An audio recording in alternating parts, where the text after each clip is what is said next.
everybody. I'm just out here with Sammy. We're just hanging out by the lake with the geese, by our apartments complex here. Beautiful area. So anyway, and I just wanted to take a few minutes to talk about birth. And so let me give you a little bit of my story when it comes to that. I've been pregnant 4 times. Oh. Ignore that. Okay, so I've been pregnant 4 times. And the first was a live hospital birth. Second, first trimester miscarriage. Third was a second trimester miscarriage, also known as a fetal death. And yeah, that was intense. And then my 4th baby, I had unassisted, or my 4th pregnancy, live birth, unassisted, at home. And so here's the story that goes along with that. I was pregnant at 19 and had my first baby in the hospital with a nurse midwife in the hospital. She was great. And I had an epidural, but everything else was pretty normal. It was a normal pregnancy, normal labor, you know, and birth, except for the epidural. That was, you know, it was okay though. It didn't slow me down enough to where I had to have a C-section or anything. I think I was like 7 centimeters dilated when I had the epidural. And so,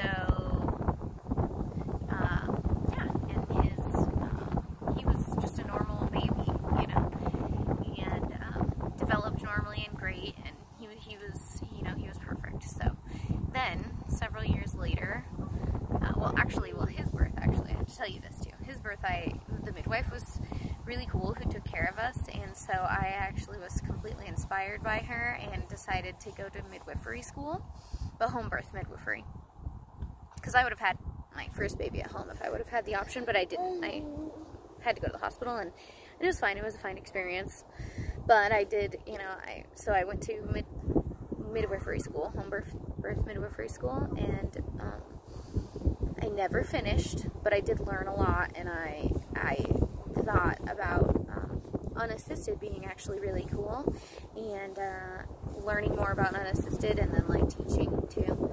So then several years later, you know, as I've been through midwifery school, and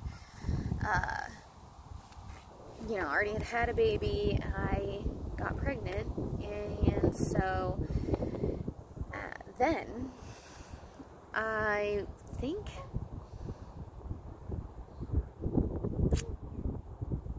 yeah, I went to a midwife actually for this first miscarriage, and I had been vegan for maybe 3 years or so at this point, this miscarriage. First miscarriage after my live birth. And so I went to the midwife because I was, you know, I was in school to be a midwife. I kind of wanted to see a midwife too. So I went to a couple of prenatal appointments with her, and then, you know, we decided, we're like, you know what, we kind of want to do unassisted anyway. And so we, you know, we told her, we're like, hey, you know, we paid her for the 2 prenatal appointments, and then we decided to just do unassisted for this.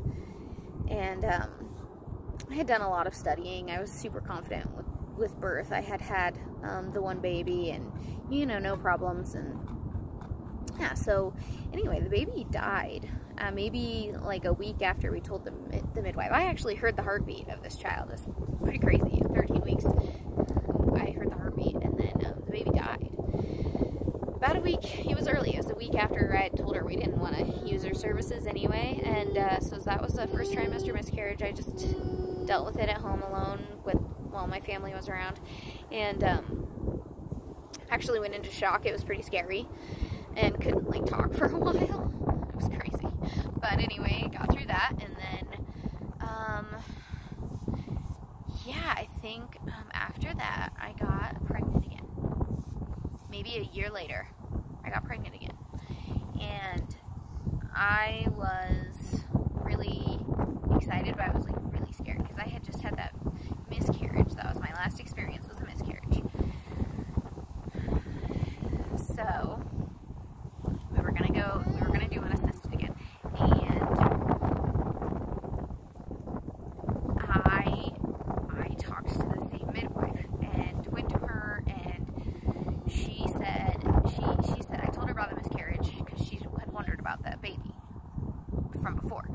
So I told her, and she's like, "Oh, you've had a miscarriage, huh?"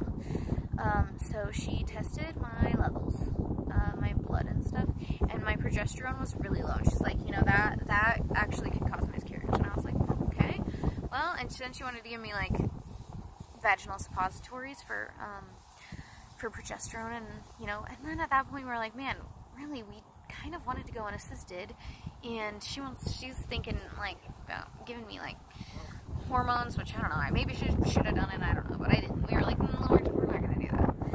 And then we decided we just wanted to do unassisted anyway, so we again let her go her own way, or we just went our own way, you know. And I kept being pregnant, and I was, you know, growing. I actually got kind of big, and was into my second trimester. I thought I was like 6 months along. Then I like started to like not really grow and stuff, but I was still pregnant, so nothing really was weird about it to me or anything. And so then all of a sudden, like 6 months, I actually started like cramping and stuff, and like the day before I noticed some blood when I wiped, and bleeding is not good in pregnancy. You shouldn't be bleeding, so that was weird, but I didn't think about it, and I, you know, because I felt fine, but I couldn't feel the baby moving, which is another weird thing that I thought, so that was kind of strange. But you know, still, I was still pregnant and whatever, going about things. And you know, at this point I had been vegan for 4 years or so, okay?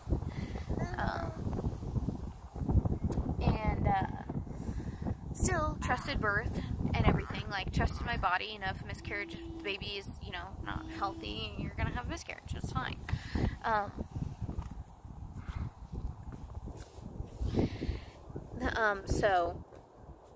So then I started cramping, and then I was bleeding, and then I kept bleeding, and I was like, you know, hours and hours go by, and I'm like, you know, feels like fucking labor, you know, feels like I'm having, you know, contractions, and I was like, this is definitely not right, way too early. I still didn't go to the hospital, like, I was crying and crying, whatever.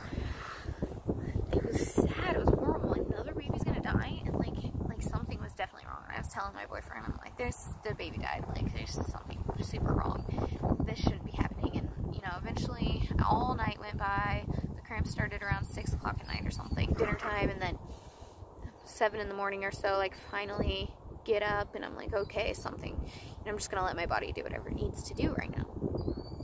And get up, start rocking back and forth, because it felt really intense. And then I with the contraction, I you know, squeezed out what was happening. So we found out what was going on. The baby had been dead for a while. So this is a spontaneous abortion. Spontaneous second trimester abortion, also known as a fetal death. This is when your baby dies, but you don't have a spontaneous abortion until later. Actually, maybe it's called something else. I'll have to, I know it's any sort of miscarriage is a spontaneous abortion, but a spontaneous abortion of a second trimester miscarriage, because the babies are developed. So it was like a little fetus that came out in the sac, attached to the placenta, and the cord was attached. So it was like placenta, cord, baby in the sac. So we ripped open the baby in the sac. the sac, because it was dead. It was obviously dead. My body had detached from the placenta in the 2 months. This was like so I thought I was about 6 months pregnant, and so it was about a 4-month developed fetus. And so it took my body 2 months to spontaneously abort this 4-month developed fetus. So the placenta was completely attached, like detached from my uterus. The cord was attached to the baby, and the sac was shriveled up on the baby, the fetus. And so somewhat looked like a girl. Probably wasn't, I think that it would have been a girl. But it had a rib cage and eyes and hands and fingers and legs and feet. So yeah, and it was bald. And we buried it and we said goodbye and everything. And at that point, I had wanted a baby since I had my first baby in the hospital. And it was going to midwifery school, and so first I get pregnant, miscarriage. Get pregnant again, 2nd trimester miscarriage. And I'm like thinking, okay, I'm not really so excited about the idea of having a baby anymore, or going through that again. And anyway, my phone is about to die, so I will continue the story in the next segment, and that will be about the unassisted birth gone perfectly wrong, or perfectly right, whichever way. Anyway, I'll see you then.